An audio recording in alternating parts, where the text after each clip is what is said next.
San León I, el Magno o el Grande, nacido en la Toscana, en el año 390 y fallecido en Roma, el 10 de noviembre del año 461, Papa número 45 de la Iglesia Católica, de felicísima memoria, desde el año 440 hasta el año 461.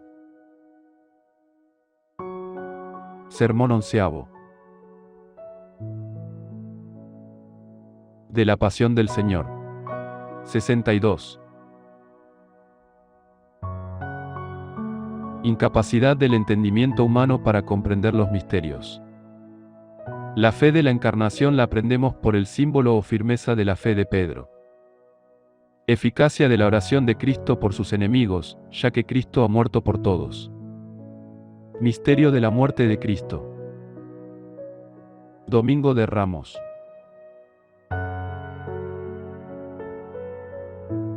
Ya llegó, amadísimos, la fiesta, tan deseada y suspirada por nosotros y por todo el mundo, de la pasión del Señor, que no sufre el que enmudezcamos entre los transportes de las alegrías espirituales, pues aunque es difícil hablar digna y convenientemente muchas veces del mismo tema, sin embargo, no es facultativo del sacerdote privar al pueblo fiel de su predicación, tratándose de un tan grave misterio de la divina misericordia.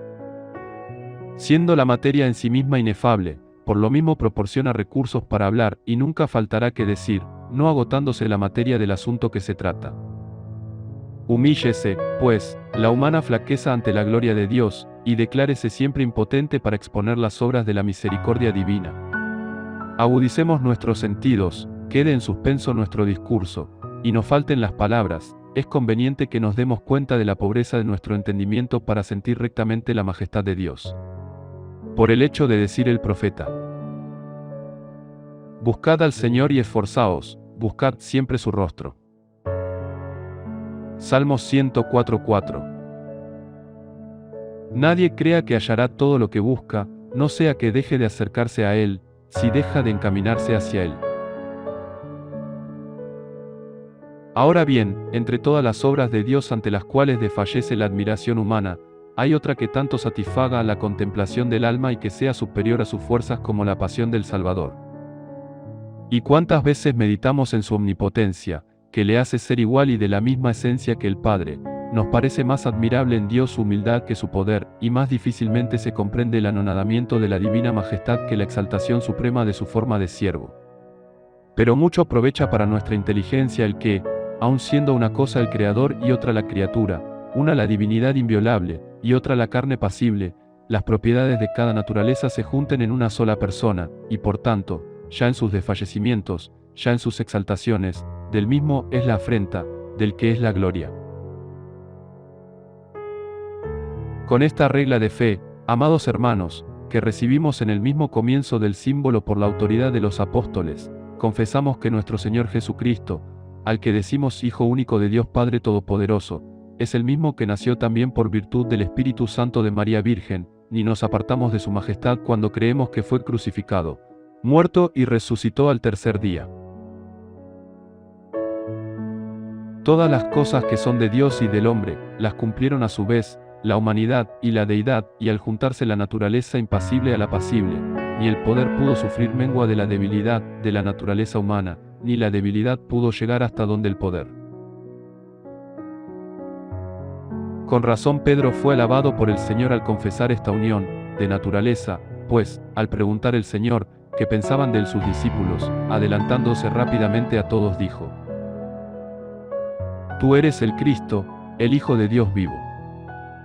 Lo cual supo, no porque se lo revelaran la carne y la sangre, que suelen servir de obstáculo a los ojos interiores, sino el mismo Espíritu del Padre, que obra en el corazón del creyente, para que, estando de antemano preparado para gobernar la Iglesia, aprendiese primero lo que había de enseñar después y en confirmación de la firmeza de su fe mereciera oír.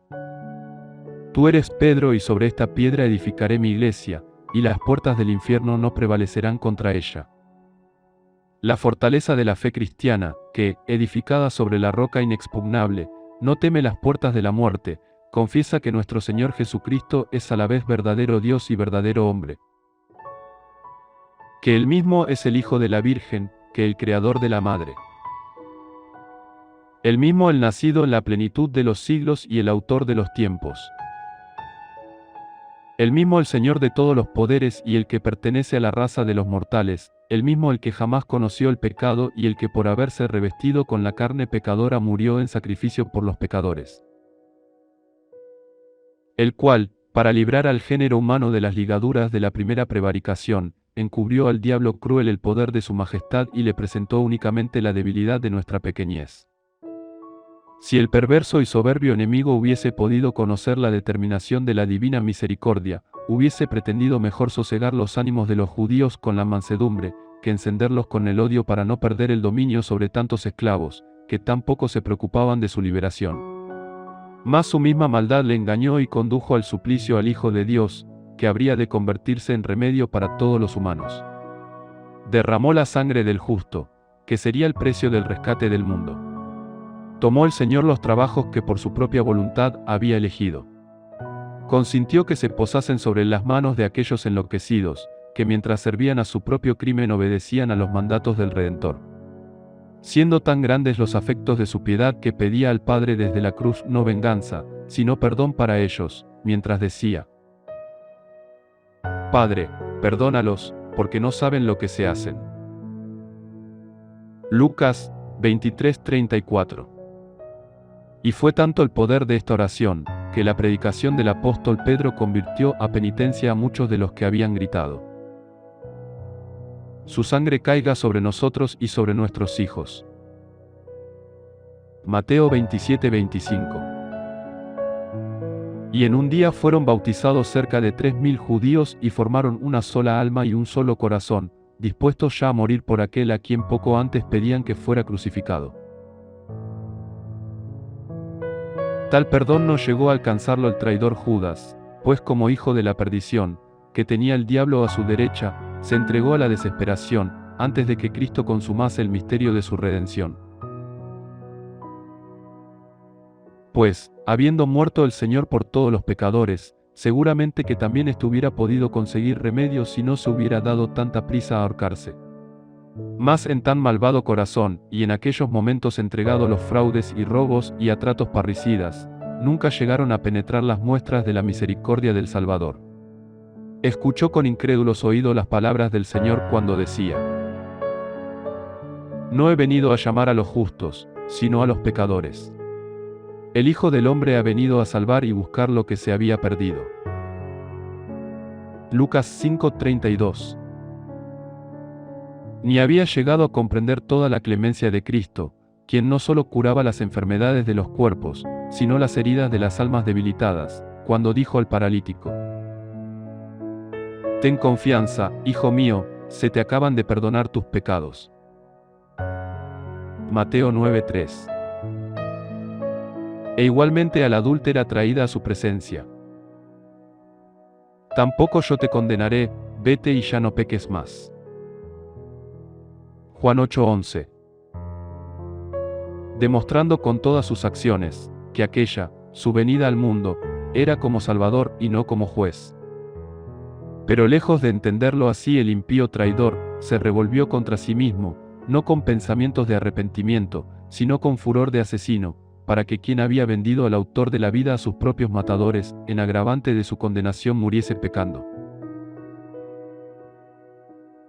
Por lo tanto, cuanto los falsos testigos y los sanguinarios príncipes y los impíos sacerdotes hicieron contra el Señor Jesucristo, valiéndose de la ayuda de un presidente débil y de la cooperación de una cohorte inexperta, es para que todas las edades lo reprueben, y a la vez lo bendigan. La cruz de Cristo, así como era de cruel en el pensamiento de los judíos, así es de admirable por la virtud del crucificado. Todo un pueblo se enfurece contra uno, y es Cristo quien se compadece de todos. Lo que es causado por la crueldad es aceptado de buena voluntad, para que el mismo crimen cumpla los designios divinos.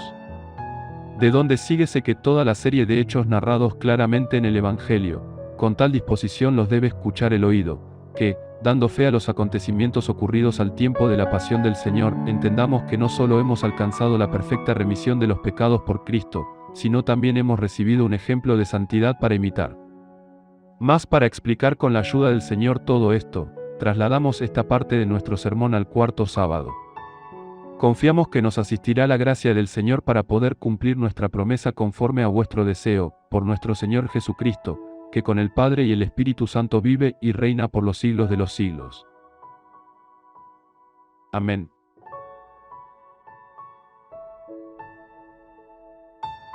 Por favor, visite vaticanocatolico.com y rece el rosario tradicional completo todos los días, de ser posible.